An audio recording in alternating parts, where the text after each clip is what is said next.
Hey, welcome back to the Cars Commerce stage. I'm David Spisak from Disruptive Growth Solutions. And you're going to love what we chat about here and right now. Why? Because one of the fastest growing expense lines in a dealership, hardest mysteries to solve, is advertising and marketing. How the heck do I get more accountability, better performance, higher return on ad spend on those marketing dollars? And we've come far enough to know a certain amount about attribution, but there's a lot of things that you may not know, and you're about to learn some incredible things right here, right now, thanks to being joined by Jen.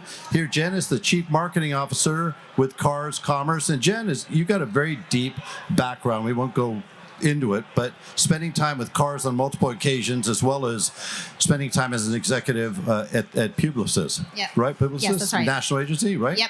That's right. And then next to Jen, we've got Jarrod. And Jarrod, I feel like this is the dating game, right? Our first contestant is Jen. We got Jarrod Kilway. And Jarrod is, and I want you to listen to this, Jarrod is the Vice President of Digital Operations. I want you to really focus on that because it's something we need more of. This guy is, to me, one of the most groundbreaking, innovative thinkers when it comes to marketing, acquiring clients, and being able to meet them where they really want to be. Jarrod, thank you for joining. Jarrod is with Casa Auto Group.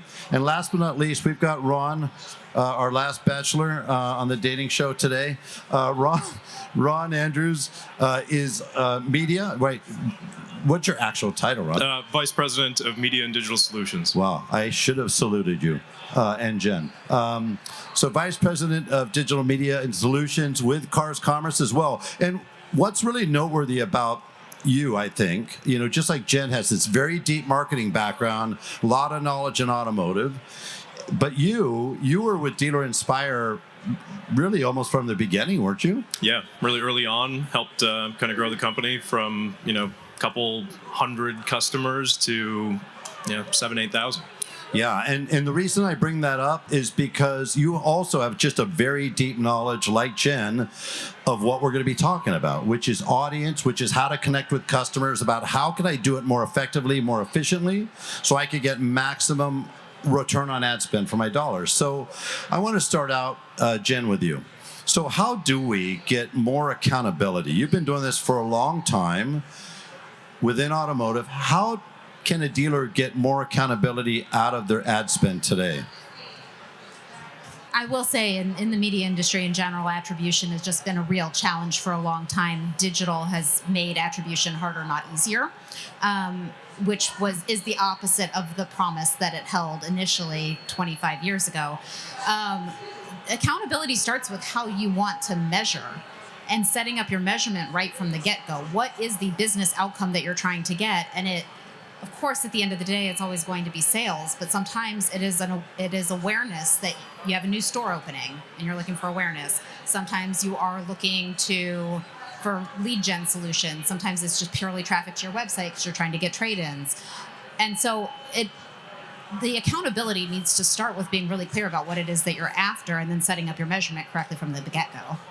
It's a very interesting comment because I find with all the dealers I've worked with, which has been thousands over the years, that if I ask them, what did you spend your money on last year and what kind of results did you get, 99% can't tell me, right? There's no integration as far as integrated approach, and they have no accountability to that ad spend. So I think that's a very important point.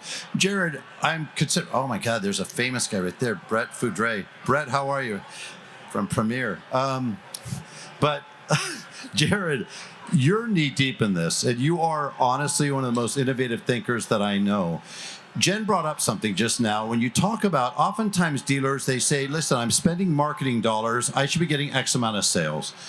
The way I always viewed it is, okay, that's true, 100%, but the job of marketing is to generate buyer's awareness, buyer's consideration, and ultimately leads. Our job at the dealership is to sell the car, right? So when Jen's talking about accountability, it's really important when everybody listens to what she said here, that we take it all the way down to the leads, not just the sales, right, Jen?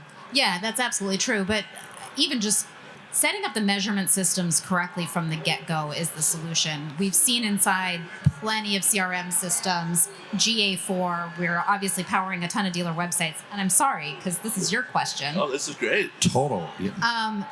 And if the site, if you're not following best practices on how you're setting up your measurement solutions, how are you holding anybody accountable, including your sales team? 100%. So, Jarrod, talk to me about that. Well, Jen, you nailed it. It's accountability. But it really starts with education, because there's a lot of dealers who don't understand the value they possess of their data. You cannot do marketing effectively, efficiently, or hold accountability if you have dirty data. So who, as a dealer, who are you letting into your DMS? Who are you letting into your CRM? What are they doing? What are they taking? And how are you really holding that accountability line as well with your staff on the front line? So you have to really think of the big picture. It's not just leads and generation. It's the data health and data quality. And if you really laser in and focus on that and set some core foundational elements, you're going to see increases of ROI of marketing, period. But we have to start with that. And then it goes to the accountability. And then that's when it gets fun, because then you can start testing things. Then you can start breaking things, and you can say, hey, we did that. That was cool. We thought it would work. It didn't work. So we're going to pivot. We're going to do this instead. But I have all this data to back and support that change and evolution. And if you don't mind me adding one thing to that, there's the end measurement and backing up from there. But every marketer needs to start with, who am I trying to reach and what am I trying to persuade them to do? And 70% of all marketing effectiveness actually comes down to creative and what's the message. So the other data point is, what's your audience data that you're using? How do you know that you're reaching the right person? How do you know that you're giving them a persuasive message? And have you set up your measurement to actually track that correctly in your CRM and your GA4? So the data piece is extremely important, and you've got to start there. I completely agree with you. You know, I've been knee-deep in data for 4 decades, and it all starts there. Another piece of this is, though, I want to jump over to you, Ron, because I want to talk about the website. It's so interesting to me. You know, there's so many aspects of this. So first of all, if I don't have clean data, everything else I'm doing is going to be diluted, and there's going to be so much noise in there, right? But the second thing is, I have to have a website that has a level of performance. I have to have a website that is going to be compelling. I have to have a website that's going to cause somebody to stick on there long enough, become an SRP and a VDP. So how do I, as a dealer today, increase performance through my website? Yeah, I always kind of go back to, like, what are the actions that you want the customer to take that helps them get further along in their shopping and purchase journey, right? Like, I think too often with advertising, with, whatever investments we're making across our marketing, we're always just trying to focus on the end outcome, right? Like, did we sell a car? Did we generate a lead? But there's a lot of different ways that you can reach and influence customers. And oftentimes it's really just about moving them from where they are in the moment to what the next step in their journey looks like. And that may not be just going from shopping and trying to figure out, like, do I want an ICE or an EV vehicle? Do I want a Tahoe or a Suburban? Like, all the way to buying. We got to move them through the journey at the appropriate pace, give them the flexibility to be able to kind of choose their journey on their own. And on the website, make sure that we can provide them with a great personalized experience, because the better experience they have, the more engaged they're going to be, and the more conversions that we're going to get out of it. And ultimately, that's going to lead to the throughput all the way to the sale and maximizing the profitability. So I'm really curious to see how you guys respond and react to this. We've been seeing for years, obviously, a shift, significant shift from brick and mortar to online. Nothing new. You could go to any major city in the country, and you're going to see leasing signs, empty buildings where retail shops used to be. And in my mind, there's a number of things that caused that. And I won't get too deep, but suffice it to say that once any one of us finds a superior way to doing something, we will never go back to the inferior way. Is that fair? Okay, but just for a moment, I want you to rewind the tape and pretend that we're a brick and mortar organization, because I think that it's very analogous. Once somebody you work so hard to get somebody to the website, Ron, right? You get people, you get your data cleaned, you come up with campaigns. I want you to show up in my store. You walk in the store, really, you literally walk in and walk out. I see this all the time on data where somebody says, oh, our traffic's up 20%, but it doesn't translate because somebody walked in, looked around and went, yeah, I don't think so, and walked out. So what does it take exactly? I'd like to hear from each one of you. What does it take? I need to have a compelling website. I need to have the right product. I need to know my audience. I need to connect in the right way. And I need to be doing things differently. My next question is going to move over to Google because everybody's just been going, even on those brick and mortar shops, guess what? Didn't they spend a lot of money on Google? How'd that work out? Not so well. Well, pretty well for Google, not so well for them. So could you speak to that? Yeah, I mean, look, when it comes to website experience, I always kind of boil it down to two simple things. It's convenience and speed. If you can solve for those two things, people are going to have a better experience, they're going to be more engaged, and it's going to perform at a higher level, right? And like all of that traffic that you're trying to generate through the advertising ends up on your website in many cases. And that's where like you got to make sure that you're simplifying the customer experience. How many times you go to a dealer website and like the first thing you see is like 3 pop-ups? Oh my God. Customer hasn't even had a chance to like get to do what they set out to. A lot of times just to see vehicles and actually like, you know, drill down what's in stock. Look at photos, look at video. So I think we just got to simplify things. Too often we're just chasing this lead number and like, look, I can get you a whole bunch of leads, but if they're all just Mickey Mouse at gmail.com, like, what are you doing? You're chasing ghosts, and that's not good for anybody. Yeah, and so, Jarrod, jump onto that, okay? And tell me why, from your perspective, how do you approach that? How do you change things in a way that's meaningful, that ends up getting so many more of the right people continuing to hang out in your brick and mortar store, for the sake of argument, long enough to find something interesting in product, long enough to become a VDP?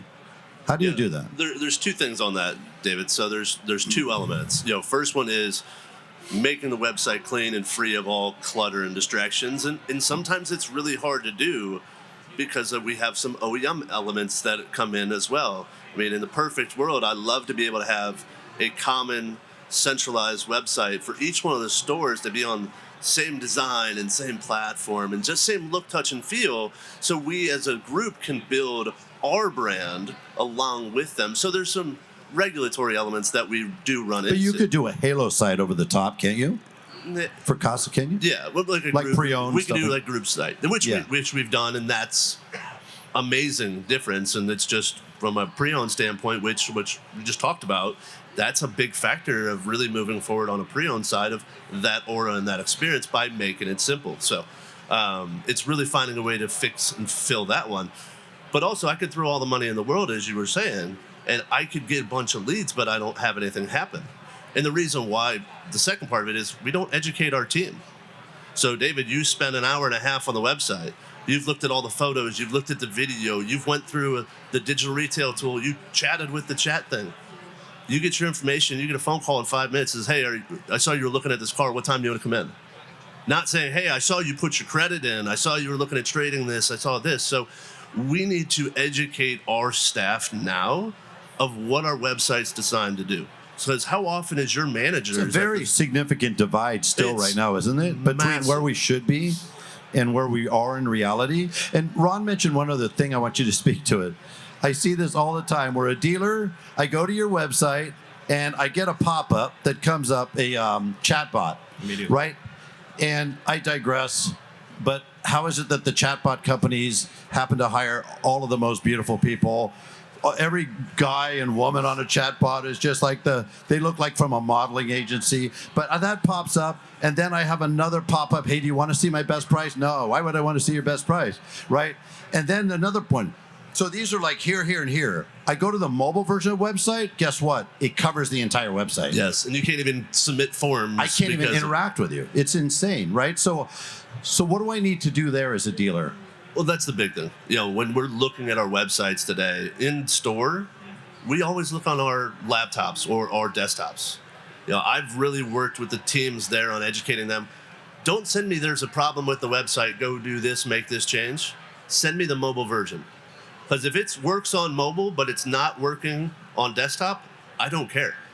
And both from a UI standpoint, right? I CX as well as speed, you mentioned. Yeah. Because I don't care as much as the desktop, knowing majority of my desktop traffic is my own staff, and there's a few customers on it.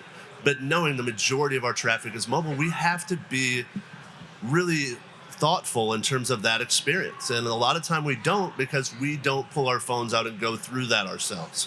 So that's the perfect education for your sales team, your sales managers, everybody. Go through the website on your cell phone, because they don't. And I want to circle back to you on another question. I'm going to hit Jen with it first. I mentioned Google, right? Don't vilify Google. Google's great as a search engine, but it just goes to show you that innovation never stops, right? People think Google is the king of search, but who's number one in search? It's actually Amazon, right? And Google will take me from what I'm looking for and help me find it, but then Amazon actually helps me to buy it, right? And that drives really search at a different level. People have been using Google for years and years and years without really any accountability to what comes out the pipe.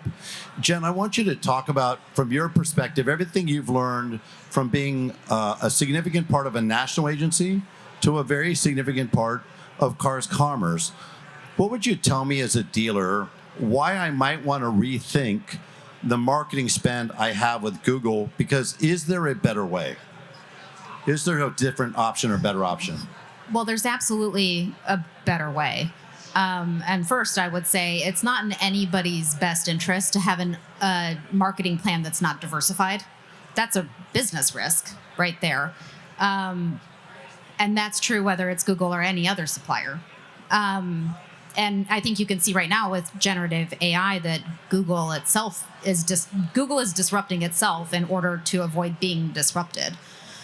So supplier diversity is a really important part of what marketers do need to think about. So that's one thing. The other thing that I would say about Google really does go back to what is it that you're after. And when it comes to selling a car, what is really important to keep in mind, and I have a very long history with the Cars.com audience, a really long history. I was part of this company when it was a startup. Wait, what year? 2007 to 2010. Wow. Okay, great. And I actually at the time oversaw advertiser insights. So I have a deep history with our audience and feel incredibly blessed to be the steward of our audience now. You've literally seen this innovation evolution. Oh, yeah. Right? And I talked about Amazon. You mentioned we got AI, ChatGPT, which is quickly becoming the new search, right? And I want to circle back to you on this. But so from your perspective, what can I be doing in the next 30, 60 days to meaningfully change my ability to connect on a better level, higher level, more meaningful level with my audience? Well, I think a lot of advertisers in general have lost sight of of building their brand. And Google is, Google is great, and I'm not going to knock them. But other than to say maybe everybody needs to diversify, SEO and paid search are not going to build your brand.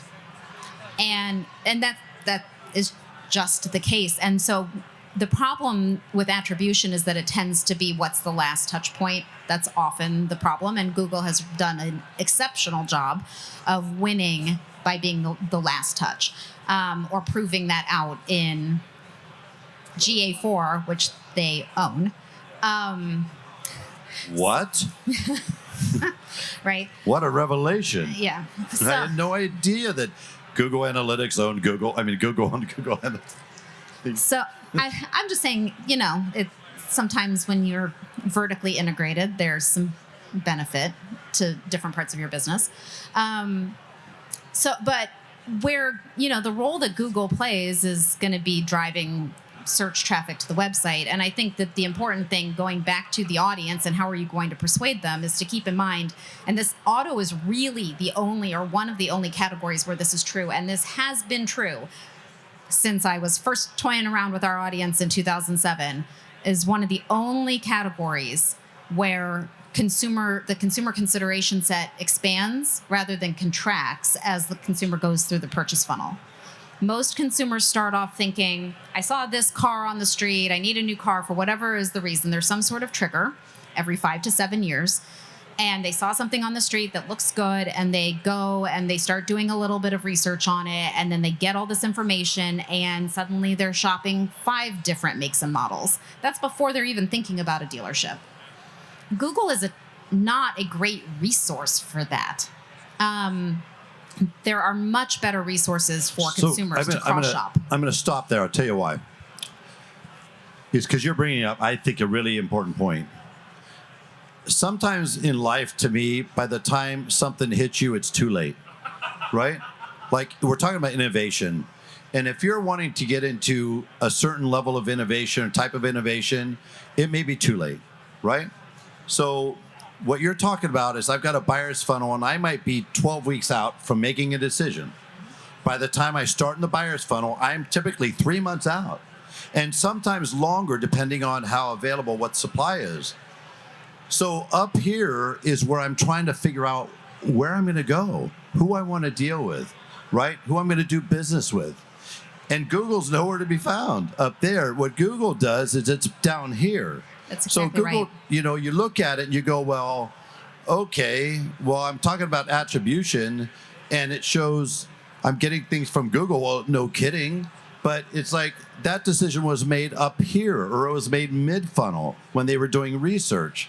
And really, when you talk about, when I think of Cars Commerce, and what makes Cars Commerce so different, as I'm looking at your banner, cars.com, I got nearly 30 million people a month going through there, and 2.5 million cars in inventory. I got Dealer Inspire that has the most advanced website. I got AccuTrade, which is the biggest acquisition beast on earth, right? And now I got Dealer Club, which gives me an exit strategy. So I think that changes the game so many. Oh, and by the way, you talked about brand. All of that helps me build my brand, not some other aggregator's brand, right? Third-party lead aggregator. You said Google leads in search. Who leads in automotive search? Hello. Cars Commerce. There you go. Number 1.